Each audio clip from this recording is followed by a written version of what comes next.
بسم اللہ الرحمن الرحیم۔ السلام علیکم ورحمۃ اللہ وبرکاتہ۔ 1970 میں ریبا کی برائن سے شادی ہوئی۔ اس وقت ریبا کی عمر 18 برس اور برائن کی برس تھی۔ دونوں ہائی اسکول میں کلاس فیلو تھے اور اسی دوران انہوں نے ایک دوسرے کو اپنا جیون ساتھی چن لیا تھا۔ نو شادی شدہ جوڑا بڑا خوش و خرم زندگی بسر کرتا رہا، وقت پر لگا کر اڑتا رہا۔ وہ دونوں اپنی چھوٹی سی دنیا میں مگن تھے۔ برائن اپنی بیوی سے بڑی محبت کرتا تھا اور کام کے بعد جو وقت بچتا وہ دونوں اکٹھے گزارتے تھے۔ آخرکار 1974 میں خدا نے انہیں اولاد کی نعمت سے نوازا۔ اس گول مٹول فٹ بال جیسے بچے کا نام انہوں نے رینڈی تجویز کیا۔ رینڈی بڑا پیارا اور سمجھدار بچہ تھا۔ وہ شرارتیں ضرور کرتا لیکن ایسی نہیں جو بدتمیزی کی حدود میں داخل ہو جائیں۔ ابھی رینڈی 3 برس کا تھا کہ خدا نے انہیں ایک بچی دی۔ میاں بیوی اس گڑیا کو پا کر پھولے نہ سماتے تھے۔ اس کا نام لارین تجویز کیا گیا۔ اب ان کا نقطۂ نظر سے ان کا خاندان پورا ہو چکا تھا، ایک بیٹا اور ایک بیٹی۔ برائن اب ایک ذمہ دار شوہر اور باپ بن چکا تھا۔ وہ طباعت کے ہر شعبے کا ماہر تھا۔ اس نے اپنے گھر کے گیراج میں ایک چھوٹا سا چھاپا خانہ لگا کر ذاتی کاروبار شروع کر دیا۔ چھاپا خانہ خریدنے کے لیے اس نے بینک سے رقم قرض لی تھی۔ آدمی محنتی اور کاریگر تھا، پھر سب سے بڑھ کر یہ کہ بے حد خوش اخلاق بھی تھا۔ چنانچہ چند ہی ماہ میں کاروبار چل نکلا اور ملازمت سے کہیں زیادہ آمدنی ہونے لگی، لیکن ابھی وہ اس قابل نہیں تھا کہ کوئی ملازم رکھ سکے۔ اس نے اپنے مستقبل کے لیے بڑے بڑے منصوبے بنا رکھے تھے اور اسے یقین تھا کہ محنت کے ذریعے وہ کچھ عرصے میں اپنا خاص مقام بنا لے گا اور آخرکار ایک بہت بڑا پرنٹنگ ہاؤس قائم کر لے گا۔ 19 ستمبر 1980 کو ان کے ہاں تیسرے بچے کی پیدائش ہوئی۔ پیدائش کے وقت بچہ بے حد صحت مند تھا۔ اس کا وزن 8 پاؤنڈ اور 9 اونس تھا۔ ماں باپ نے خوب سوچ سوچ کر اس کے لیے فلپس کا نام تجویز کیا۔ ریبا کا کہنا تھا کہ فلپس ہمارے گھر کی روشنی اور آنکھوں کا نور ہے۔ رینڈی اور لارین بھی اپنے نئے بھائی کی آمد پر بے انتہا خوش تھے۔ ابھی ریبا ہسپتال سے رخصت نہیں ہونے پائی تھی کہ ایک صبح ڈاکٹر اس کے کمرے میں آئی، لیکن آج اس کے چہرے سے پریشانیاں تھیں۔ یہ خبر ریبا پر بجلی بن کر گری کہ فلپس سانس کی مرض میں مبتلا ہو چکا ہے اور اس کے پھیپھڑے صحیح طور پر کام نہیں کر رہے۔ ریبا کے منہ سے بے اختیار نکلا، یا خدا میری مدد کر، میرے بچے کو بچا لے۔ بچے کی حالت نازک تھی۔ اسپتال میں بھگدڑ مچی ہوئی تھی۔ فوراً برائن کو اطلاع دی گئی۔ وہ کام چھوڑ کر اسپتال پہنچ گیا۔ ڈاکٹروں کی ایک ٹیم فلپس کی دیکھ بھال کر رہی تھی۔ انہوں نے برائن کو بتایا کہ فلپس کے بچنے کے امکانات کم ہیں۔ ریبا کی حالت بڑی خراب تھی۔ وہ مسلسل رو رہی تھی اور خدا اسے اپنے بچے کی زندگی کی بھیک مانگ رہی تھی۔ اے خدا، تو ہی زندگی اور موت پر قادر ہے، خداوند میرے بچے کو زندگی دے دے۔ برائن اسے طفلِ تسلیاں دیتا رہا اور شام تک ہسپتال میں رہا۔ فلپس کی حالت ابھی میں کوئی تبدیلی نہیں آئی تھی۔ اسے مصنوعی نظام تنفس کے ذریعے سانس بہم پہنچایا جا رہا تھا، لیکن ریبا کے اصرار پر برائن کو گھر واپس آنا پڑا۔ رینڈی اور لارین کی دیکھ بھال بھی اب اس کے ذمے تھی۔ میامی کے اس ہسپتال میں ایک پاکستانی لیڈی ڈاکٹر غزالہ بھی شعبۂ اطفال میں کام کرتی تھی۔ اس نے نرسری کے شیشے سے لگی ایک خاتون کو روتے اور دعائیں مانگتے دیکھا تو وہ اس سے بہت متاثر ہوئی۔ ریبا نے غزالہ کو اپنی درد بھری داستان سنائی۔ غزالہ نے کہا، مسز برائن، ہم مسلمانوں کا عقیدہ ہے کہ زندگی اور موت خدا کے ہاتھ میں۔ اگر آپ کے بچے کی زندگی ہے تو دنیا کی کوئی بیماری فلپس کو آپ سے جدا نہیں کر سکے گی۔ آپ بھی خدا کو ماننے والی ہیں، خدا سے دعائیں جاری رکھیے۔ اور ہاں، ایسے مواقع پر ہم مسلمان صدقہ دیتے ہیں، یعنی کسی ضرورت مند کو اس کی ضرورت کی اشیاء مہیا کر دیتے ہیں۔ اگر آپ مناسب سمجھیں تو فلپس کے لیے صدقہ بھی دے دیں۔ میں ایسا ضرور کروں گی، بلکہ میں ابھی برائن کو فون کرتی ہوں، وہ پڑوس میں رہنے والے بوڑھے ٹام کو $10 دے دے۔ ریبا تمام رات شیشے کے ساتھ لگی کھڑی خدا سے دعائیں مانگتی رہی۔ صبح کاذب سے ذرا قبل ڈاکٹر غزالہ پھر آئی اور زبردستی ریبا کو اپنے کمرے میں لے گئی۔ وہاں اسے سکون آور دوائی کھلا کر سلا دیا۔ صبح کے وقت جب ریبا کی آنکھ کھلی تو اس کا دل ایک لمحے کے لیے دھڑکنا بھول گیا۔ فلپس اس کے دل سے آواز اٹھی اور وہ باہر کی جانب بھاگی۔ دروازے میں اس کی ٹکر نرس سے ہوئی۔ نرس نے گود میں فلپس کو اٹھا رکھا تھا۔ وہ اس پیارا سا بچہ قدرتی انداز میں سانس لے رہا تھا اور ہاتھ پاؤں مار رہا تھا، اور پھر کمرے میں ڈاکٹروں کی بھیڑ لگ گئی۔ سب لوگ حیران تھے کہ فلپس راتوں رات کس طرح مکمل طور پر صحت یاب ہو گیا۔ یہ تو میڈیکل ہسٹری میں ایک نئی مثال ہے۔ ایک ڈاکٹر نے کہا، اول تو ایسے مریض بچتے نہیں اور بچ بھی جائیں تو صحت یاب ہونے میں انہیں مہینے لگ جاتے ہیں۔ یہ راز میری سمجھ سے باہر ہے کہ راتوں رات اس نے جملہ ادھورا چھوڑ دیا۔ ریبا نے کہا، تمہیں خالق کائنات پر یقین ہے یا نہیں؟ وہ چاہے تو کیا نہیں ہو سکتا؟ اور ہاں، ایک پاکستانی ڈاکٹر ہے غزالہ، وہ کہاں ہے غزالہ؟ اور رات کی ڈیوٹی پر ہوتی ہے۔ ریبا مسکرائے، اسے پوچھ لینا فلپس راتوں رات کیسے تندرست ہو گیا؟ اس نے اس سلسلے میں میری رہنمائی کی تھی۔ پھر وہ زیر لب بڑبڑائی، صدقہ۔ اور پھر 10 دن بعد سارا خاندان ہنستا کھیلتا خوشیوں اور مسرتوں سے معمور اپنے اسٹیٹ کار میں اسپتال سے گھر کی جانب روانہ ہو گیا۔ برائن کار ڈرائیو کر رہا تھا اور اس کے ساتھ ریبا گود میں فلپس کو لیے بیٹھی تھی۔ رینڈی اور لارین عقبی نشست پر اچھل کود کر رہے تھے۔ ان سب کی خوشیاں لوٹ آئی تھیں۔ گھر واپس آنے کے چند روز بعد زندگی اپنے معمولات پر آ گئی۔ فلپس کی پیدائش اور صحت یابی کی خوشی میں پڑوسیوں، عزیز و اقارب وغیرہ کی شاندار ضیافت کی گئی۔ چند ماہ میں برائن کا چھاپا خانہ پہلے سے بھی زیادہ چل نکلا۔ اب ان کے گھر میں کچھ خوشحالی آتی جا رہی تھی اور یہ خاندان محبت و یگانگت کی مثالی زندگی گزار رہا تھا۔ لیکن ابھی کئی آزمائشیں باقی تھیں۔ 6 ماہ بعد ان کی پرسکون زندگی میں پھر تلاطم پیدا ہوا۔ صبح کا وقت تھا۔ مارچ میں میامی کا موسم انتہائی رومان پرور ہوتا ہے۔ ریبا نے بچوں کو ناشتہ کرانے کے بعد اسکول روانہ کیا اور برائن اپنے کام پر چلا گیا۔ فلپس معمول کے برخلاف ابھی تک بیدار نہیں ہوا تھا۔ ریبا گھر کے کام کاج میں مصروف ہو گئی۔ تھوڑی دیر بعد اسے فلپس کے رونے کی آواز سنائی دی۔ وہ کام کاج چھوڑ کر اس کی طرف بھاگی۔ فلپس کا بدن بخار سے جل رہا تھا۔ وہ مسلسل روئے چلا جا رہا تھا۔ اسے چپ کرانے کی ہر کوشش رائے گاں گئی۔ آخرکار ریبا نے فون پر شوہر سے مشورہ کیا اور روتے ہوئے فلپس کو کمبل میں لپیٹ کر چائلڈ اسپیشلسٹ کے ہاں پہنچی۔ ڈاکٹر نے فلپس کا معائنہ کیا۔ بچے کو خاصا تیز بخار تھا۔ ڈاکٹر کی تشخیص یہ تھی کہ بچے کے کان میں انفیکشن ہے۔ معمولی بات ہے، لہٰذا گھبرانے کی کوئی ضرورت نہیں۔ اس نے اینٹی بائیوٹکس دوائیں لکھ کر دیں۔ ریبا نے گھر واپسی پر میڈیکل اسٹور سے ادویہ خریدیں اور بچے کو گھر لا کر بڑی تندہی سے اس کی دیکھ بھال میں جٹ گئی۔ اس کا بخار ٹوٹ گیا اور وہ 3-4 دن میں رفتہ رفتہ ٹھیک ہوتا گیا۔ اب فلپس معمول کے مطابق سوتا، جاگتا اور دودھ پیتا تھا، لیکن چھٹے روز وہ پھر بیمار تھا۔ اس مرتبہ اس کے منہ اور رانوں کے اوپر سفید دھبڑ نکل آئے تھے۔ چھوٹا سا بچہ منہ کی تکلیف کی بنا پر رو بھی نہیں سکتا تھا۔ ڈاکٹر نے اس کا علاج شروع کر دیا۔ اگلے 2-3 ماہ خاندان بھر کے لیے عذاب جاں سے کم نہ تھے۔ فلپس کو نت نئی بیماری آن گھیرتی۔ یوں ریبا کو روزانہ ڈاکٹر کے پاس جانا پڑتا۔ گھر کا سارا نظام تلف ہو گیا تھا۔ وہ ہر وقت جھنجھلائی رہتی۔ رینڈی اور لارین سہمے سہمے رہتے اور برائن اپنے کام پر پوری توجہ مبذول کرنے سے قاصر تھا۔ اس طرح اس کی آمدنی روز بروز گھٹنے لگی۔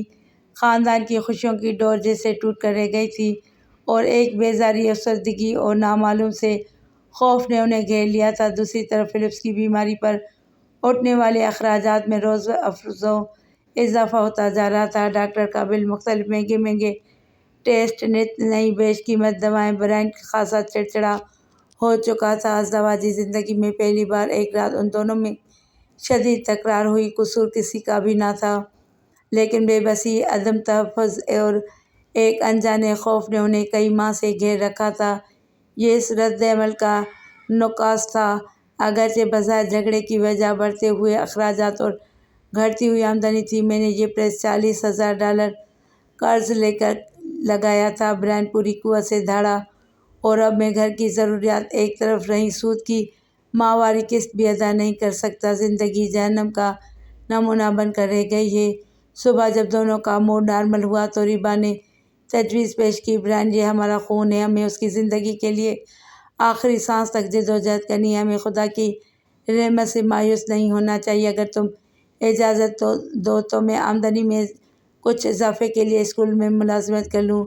برائن نے اسے ملازمت کی اجازت دے دی اور خود بھی اپنی اوقات کار میں اضافہ کر دیا۔ وہ بیچارہ الصبح کام میں جٹ جاتا اور اکثر رات گئے تک کام کرتا رہتا۔ سر توڑ محنت کے سبب وہ بے حد کمزور ہو گیا، لیکن میاں بیوی کی جدوجہد کے باوجود ان کے اخراجات آمدنی سے بڑھتے ہی چلے گئے۔ فلپس کو روز ایک نئی بیماری گھیر لیتی۔ اس کے لیے مہنگی سے مہنگی ادویات خریدنی پڑتی جو اگلی صبح تک بیکار ہو جاتی، کیونکہ نیا سورج فلپس کے لیے ایک نئی بیماری لے کر طلوع ہوتا۔ اپنے علاقے کے ڈاکٹروں سے مایوس ہو کر ریبا نے کسی ایسے ڈاکٹر کی تلاش شروع کر دی جو بچے کے اصل مرض کی تشخیص کر کے اس کا باقاعدگی سے علاج کر سکے۔ اس نے دور دراز کا سفر کیا اور بڑے بڑے نامور ڈاکٹروں سے مشورہ کیا۔ انہوں نے فلپس کا خوب ٹھونک بجا کر معائنہ کیا، منہ مانگی فیسیں وصول کی، مگر نتیجہ وہی ڈاک کے 3 پات۔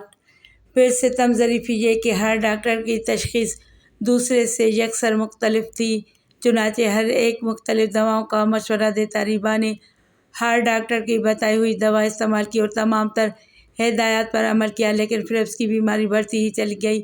وہ گول مٹول سا بچہ ہڈیوں کا ڈھانچہ بن کر رہ گیا تھا۔ رینڈی اور لارین معلوم نہیں کیوں اس سے خوف کھانے لگے تھے۔ وہ اس کے نزدیک جانے سے بھی کتراتے تھے۔ صرف ریبا کی ممتا تھی جس نے بچے کو سہارا دے رکھا تھا۔ بعض اوقات اسے یہ خوف دامن گیر ہو جاتا کہ اگر فلپس کو کچھ ہو گیا تو، لیکن وہ ایسے خیالات فوراً دماغ سے جھٹک دیتی اور خدا سے اس کی درازی عمر اور صحت یابی کے لیے خوشی و خضوع سے دعائیں مانگنے لگتی۔ ایک دن وہ گھریلو سودا سلف خریدنے اسٹور پر گئی۔ وہاں اچانک ڈاکٹر غزالہ کو دیکھ کر اسے بڑی خوشی ہوئی۔ ڈاکٹر غزالہ اسے بڑی محبت سے ملی تھی۔ اسے ریبا اور فلپس اب تک یاد تھے، حالانکہ روزانہ اس کا سابقہ کتنے ہی مریضوں سے پڑتا ہوگا۔ اس نے بچے کا حال دریافت کیا تو ریبا کی آنکھوں میں آنسو آ گئے۔ ڈاکٹر غزالہ اس سے بڑی محبت سے برابر والے کیفے میں لے گئی اور اس کی دردناک داستان سنی۔ وہ تھوڑی دیر کچھ سوچتی رہی، پھر بولی، ریبا پہلے تو آپ کچھ صدقہ دیں۔ ریبا کے ذہن کو جھٹکا لگا۔ یہ بات تو اس نے بالکل ہی فراموش کر دی تھی، اسے پہلے ہی اس طرف توجہ دینی چاہیے تھی۔ غزالہ کہہ رہی تھی، ہمارے پیارے نبی کریم صلی اللہ علیہ وآلہ وسلم کی حدیث ہے کہ سب سے بہتر صدقہ یہ ہے کہ آپ کسی بھوکے کو کھانا کھلائیں۔ چنانچہ اگر آپ میری بات مانیں تو کسی بے کس اور لاچار انسان کو 2 وقت کا کھانا کھلا دیا کریں۔ لیکن غزالہ، ریبا نے حیران سنگی سے کہا، ہمارے ملک میں بھوکا کہاں سے ملے گا؟ ریبا، غزالہ سنجیدگی سے بولی، اپنے گھر کے ماحول سے باہر نکل کر دیکھو، تمہیں کتنے ہی ننگے بھوکے انسان مل جائیں گے، ان میں سے کسی کو 2 وقت کھانا کھلا دیا کرو۔ اور ہاں، میں ایک ڈاکٹر کا نام اور پتہ لکھ دیتی ہوں، کل فلپس کو اپنے ساتھ لے جانا اور ڈاکٹر سے بھی مشورہ کر لینا۔ غزالہ نے ایک کاغذ پر اسے ایک نام اور میامی کی میڈیکل یونیورسٹی کا پتہ لکھ دیا۔ گھر واپس آتے ہی ریبا سب سے پہلے بوڑھے ٹام کے گھر گئی۔ یہ سیاہ فام بوڑھا ان کے مکان کی عقبی کوٹھری میں رہتا تھا۔ 70 برس کے لگ بھگ عمر تھی اور وہ کام کاج کرنے کے قابل نہ تھا۔ سب سے بڑھ کر یہ کہ اس کا آگے پیچھے کوئی نہ تھا۔ ٹام سے پتہ چلا کہ امریکہ جنت نہیں جہاں کوئی بھوکا نہ ہو، وہ اکثر اوقات بھوکا رہتا تھا۔ کون تھا جو اس کی پرواہ کرتا، اس کو کھانا دیتا؟ ریبا نے ٹام سے کہا، انکل آپ روز ہمارے گھر آ کر کھانا کھا لیا کریں۔ اور ٹام کے چہرے پر ممنونیت کے تاثرات ابھر آئے۔ اسے یقین تھا برائن ایک بوڑھے کے کھانے پر اعتراض نہیں کرے گا۔ اگلے روز وہ فلپس کو میڈیکل یونیورسٹی لے گئی۔ یہاں اسے ماہر امراض اطفال ڈاکٹر اسکاٹ سے ملنا تھا۔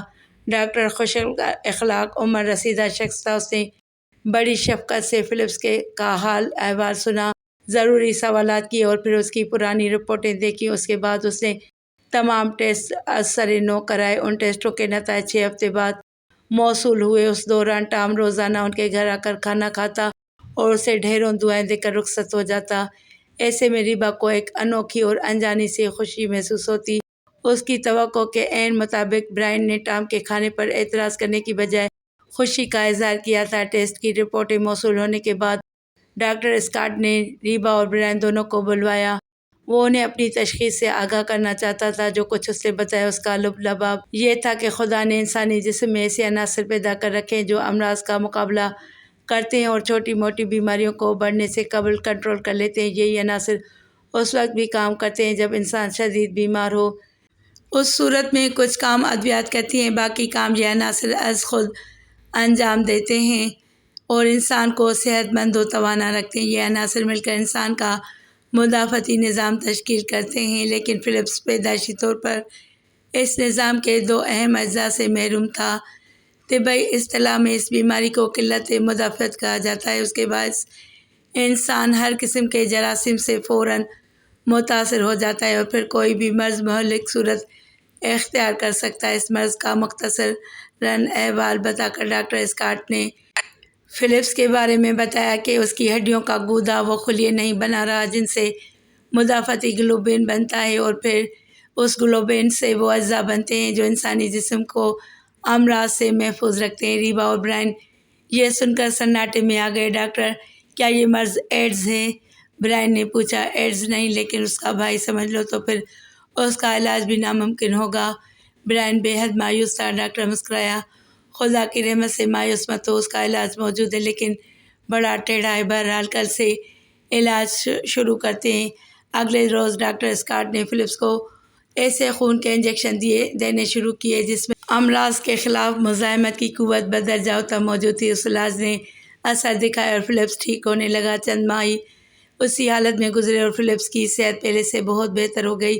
ادھر بوڑھا ٹام ہر روز کھانا کھانے کے بعد ریبا کو دعائیں دیتا رخصت ہوتا۔ خاتون کی درخواست پر وہ فلپس کی درازی عمر کی دعائیں بھی کرتا۔ فلپس کی حالت بہتر ہو رہی تھی کہ اچانک ایک دن اسے نمونیا ہو گیا۔ جب اس کو مقامی ہسپتال کی ایمرجنسی وارڈ میں پہنچایا گیا تو اسے 105 درجے کا بخار تھا۔ ریبا اس کی زندگی سے مایوس ہو چکی تھی۔ فلپس ایک علیحدہ کمرے میں بند تھا اور وہ استقبالیہ میں کرسی پر بیٹھی رو رو کر خدا سے دعا کر رہی تھی۔ اے کائنات کے خالق، اے خدا، میرے معصوم بچے کی زندگی کی بھیک دے دے۔ کئی دنوں کے مسلسل علاج سے فلپس تندرست ہو کر گھر واپس آ گیا، لیکن اب اس کا وزن محض 15 پاؤنڈ باقی رہ گیا تھا۔ وہ کھا پی سکتا تھا، نہ ہاتھ ہلا سکتا تھا۔ ریبا کا کلیجہ کٹ کر رہ گیا۔ بہرحال جب تک سانس تب تک آس۔ سالگرہ سے 1 ماہ قبل فلپس پھر شدید بیمار پڑ گیا۔ سارا دن اسے کے آتی رہی اور شام کو جب اسے ایمرجنسی روم میں پہنچایا گیا تو وہ بالکل مردہ نظر آ رہا تھا۔ 10 گھنٹے تک ریبا اور برائن ایمرجنسی روم کے باہر بے چینی سے ٹہلتے رہے اور وہ نامعلوم کیا کیا دعائیں مانگتی رہی۔ بہرحال صبح کے قریب انہیں اطلاع ملی کہ بچہ اس بحران سے بھی زندہ سلامت نکل آیا ہے اور اب وہ روح بصحت ہے۔ ریبا اور برائن نے اسپتال کے کیفیٹیریا میں ہلکا سا ناشتہ کیا اور پھر ڈاکٹر اسکاٹ سے ملنے روانہ ہو گئے۔ ڈاکٹر نے تمام حالات سن کر کہا، دراصل فلپس کے مرض کا ایک ہی حل ہے۔ وہ کیا ڈاکٹر؟ دونوں بے تابی سے بولے۔ بچے کی ہڈیوں میں صحت مند گودے کی پیوند کاری کی جائے، لیکن یہ گودا ایسے انسان کی ہڈی کا ہونا چاہیے جو جسمانی طور پر فلپس سے ملتا جلتا ہو۔ میرا مطلب ہے خون کے گروپ کے سلسلے ہی میں نہیں بلکہ اور کئی چیزوں میں بھی۔ یہ فیصلہ تمام ٹیسٹ لینے کے بعد کیا جا سکتا ہے۔ اس پیوند کاری سے کیا فائدہ ہوگا؟ برائن نے پوچھا۔ کیا فلپس تندرست ہو جائے گا؟ ضروری نہیں، لیکن یہ آخری امید ہے۔ اگر ہمیں کوئی موزوں شخص مل جائے جس کا گودا فلپس کی ہڈیوں میں داخل کیا جا سکے تو امید کی جا سکتی ہے کہ جسم اسے قبول کر لے گا اور یہ گودا ان ضروری اجزاء کی پیداوار شروع کر دے گا جو جسم کا مدافعتی نظام کہلاتی ہیں۔ ہم اپنی کوشش کریں گے۔ آپ خدا سے دعا کریں۔ ماں باپ کی دعاؤں میں بہت اثر ہوتا ہے اور خدا یہ دعائیں قبول کرتا ہے۔ چنانچہ ریبا اور برائن نے فوراً اس آپریشن کی منظوری دے دی۔ سب سے پہلے ماں باپ کے ٹیسٹ لیے گئے، لیکن اس کا گودا فلپس کے لیے مناسب نہیں تھا۔ بہرحال فلپس کی بہن لارن، جس کی عمر اس وقت محض 5 برس تھی، اس مقصد کے لیے مناسب پائی گئی۔ ڈاکٹر نے ابتدائی تیاریاں مکمل کرنے کے بعد نیو یارک کے میموریل سلوان کینسر سینٹر سے رابطہ قائم کیا۔ امریکہ میں ایسے آپریشن صرف محدود چند اسپتالوں میں ہوتے ہیں جن میں یہ اسپتال ممتاز حیثیت رکھتا ہے۔ اس میں بھی ایسے آپریشن کے لیے صرف 7 بستر ہیں۔ فلپس کو 1 ماہ بعد داخلے کی تاریخ دی گئی۔ اس دوران فلپس کی سالگرہ بڑی دھوم دھام سے منائی گئی۔ ریبا نے اس کے لیے بڑا اہتمام کیا تھا۔ ڈاکٹر غزالہ کے ساتھ ساتھ ٹام کو بھی مدعو کیا گیا تھا۔ ٹام کی زندگی میں ایسی دعوت میں شرکت کا یہ پہلا موقع تھا۔ وہ بے خوش تھا اور ریبا کو مسلسل دعائیں دیے جا رہا تھا۔ پارٹی کے اختتام پر ریبا نے ڈاکٹر غزالہ سے پوچھا، مجھے کوئی طریقہ بھی بتاؤ، صدقہ تو میں مسلسل دے رہی ہوں۔ غزالہ نے کہا، ہر وقت خدا کو یاد کرتی رہو اور اس سے مدد مانگتی رہو۔ ہم مسلمانوں کا ایمان ہے کہ خدا رحمان و رحیم ہے۔ اور ریبا نے غزالہ کی یہ نصیحت گرہ میں باندھ لی۔ آخرکار فلپس کو نیو یارک کے ہسپتال میں داخل کر دیا گیا۔ فلپس کے کمرے کا روزانہ کرایہ $500 تھا۔ اس میں کرایے کے علاوہ دیگر سہولتیں بھی شامل تھیں، جیسے جراثیم سے پاک فضا، پانی، خوراک وغیرہ، حتیٰ کہ اسے کھلونے تک ایسے فراہم کیے جاتے تھے جو جراثیم سے پاک ہوتے۔ ریبا نے اپنی رہائش کے لیے اپنی کزن کا گھر منتخب کیا جو ہسپتال سے 80 میل دور تھا۔ وہ روز صبح اپنی کار میں وہاں آتی اور شام کو واپس چلی جاتی۔ ادھر برائن کو لارن کے بارے میں فکر لاحق ہو گئی کہ ہڈیوں کے گودے کا عطیہ دینے سے کہیں بچی کو کوئی نقصان نہ پہنچے۔ چنانچہ اس نے کئی ماہرین سے رابطہ کیا، تاہم سب نے ایک ہی جواب دیا، گودے کا عطیہ دینے والے کو کوئی نقصان نہیں ہو سکتا، اس کا جسمانی نظام از خود یہ کمی پوری کر لیتا ہے۔ ہسپتال میں ریبا فلپس کے کمرے میں داخل نہیں ہو سکتی تھی۔ وہ شیشے کی دیوار کے پاس کھڑی اسے دیکھتی اور انٹرکام پر اس سے باتیں کرتی رہتی اور زیر لب خدا سے اس کے لیے دعائیں کرتی۔ نیو یارک میں اس نے بعض بے حد غریب و نادار افراد بھی دیکھے اور حتی الامکان صدقہ کے خیال سے ان کی مدد کرتی رہی۔ اسے برائن کا بھی خیال تھا جو دن رات محنت کرنے کے ساتھ ساتھ بچوں کی دیکھ بھال بھی کر رہا تھا۔ اندازہ تھا کہ اس آپریشن پر 30 سے 40 ہزار صرف ہوں گے گو ان میں سے 80% میڈیکل انشورنس سے مل جانے تھے، تاہم دیگر اخراجات بھی تو تھے۔ پھر ایک اور مسئلہ آن کھڑا ہوا۔ نیو یارک کے اسپتال میں لارین کے ٹیسٹ سے پتہ چلا کہ اس کا گدا فلپس کے لیے قابل قبول نہیں اور میامی کے ہسپتال میں غلط نتائج اخذ کیے گئے تھے۔ ریبا تمام رات روتی اور خدا سے رحمت کی دعائیں کرتی رہی۔ اگلے روز ڈاکٹروں نے بتایا کہ فلپس کے بڑے بھائی رینڈی کا گدا بالکل مناسب رہے گا۔ ریبا یہ خوشخبری سنتے ہی بے اختیار گھٹنوں کے بل جھک گئی۔ اس کے منہ سے یہ الفاظ نکل رہے تھے، اے غزالہ کے خدا، میں تیرا کس منہ سے شکر ادا کروں، تو واقعی رحمان و رحیم ہے۔ جب رینڈی کو گدے کا عطیہ دینے کے متعلق کہا گیا تو اس نے بڑے یقین سے کہا، امی بھیا کے لیے میرے جسم کا جو حصہ چاہیے لے لیں۔ 24 نومبر 1981 کو صبح 8 بجے نرس نے رینڈی کو وہیل چیئر پر بٹھایا اور آپریشن تھیٹر کی طرف لے گئی۔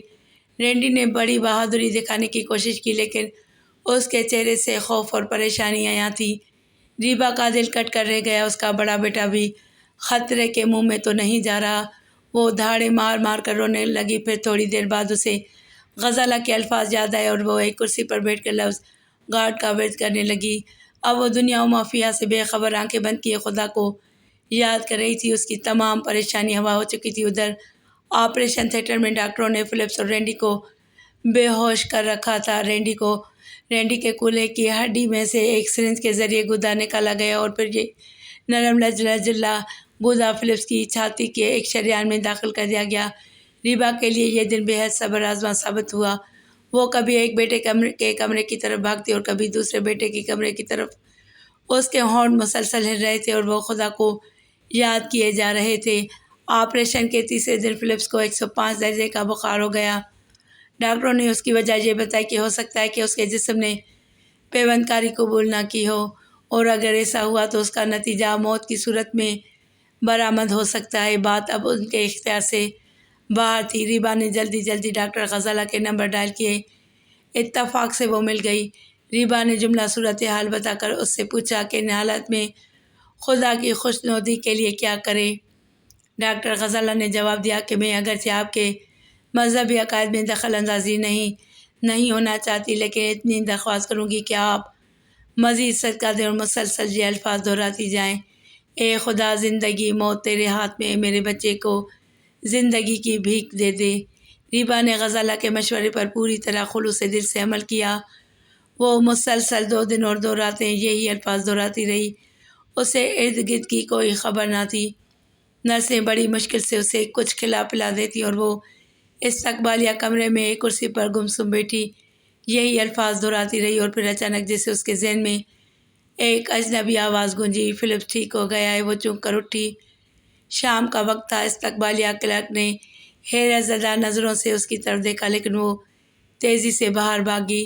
سامنے ایک غریب سا بوڑھا لڑکھڑاتا ہوا جا رہا تھا۔ وہ $10 کا نوٹ اس کے ہاتھ میں تھماتی ہوئی بولی، فلپس کا صدقہ۔ اب اسے خود بھی بھوک محسوس ہو رہی تھی۔ کھانا کھا کر جب وہ ہسپتال واپس آئی تو نرس اس کا انتظار کر رہی تھی۔ فلپس کا بخار ٹوٹ گیا تھا۔ رفتہ رفتہ اس کی حالت درست ہوتی گئی۔ اس کی ہڈیوں نے گودے کا عطیہ قبول کر لیا تھا۔ ہر گزرتے دن کے ساتھ ساتھ وہ جان پکڑتا جا رہا تھا۔ آخرکار 30 ستمبر 1981 کو وہ دن آ پہنچا جب اسے رخصت ہونا تھا۔ ہسپتال کی نرسوں نے رینڈی، فلپس اور ریبا کے اعزاز میں ایک پارٹی کا اہتمام کیا۔ پارٹی میں فلپس نے خوب کھایا اور شور مچایا۔ جب وہ ہسپتال سے رخصت ہونے لگے تو ایک نرس جس نے فلپس کی دیکھ بھال کی تھی ریبا سے بولی، مسز برائن، یہ بچہ بڑا خوش قسمت ہے جو بچ گیا، ورنہ ایسے مریض زندہ نہیں رہتے۔ ریبا نے جواب دیا، فلپس کی زندگی کی 2 وجوہات ہیں، اے خدا جو بہت رحمان و رحیم ہے، اور دوسرا صدقہ۔ اور وہ فلپس کو گود میں اٹھائے رینڈی کا ہاتھ پکڑے کار کی طرف چل دی۔ کار میں برائن اور لارین اس کے منتظر تھے۔ اس خاندان کی خوشیاں پھر لوٹ آئی تھیں۔ ریبا نے مصمم ارادہ کر لیا تھا کہ ڈاکٹر غزالہ سے مل کر اسے مذہب اسلام کے بارے میں معلومات حاصل کرے گی اور اگر اس مذہب پر کوئی کتاب مل سکی تو اس کا مطالعہ کرے گی۔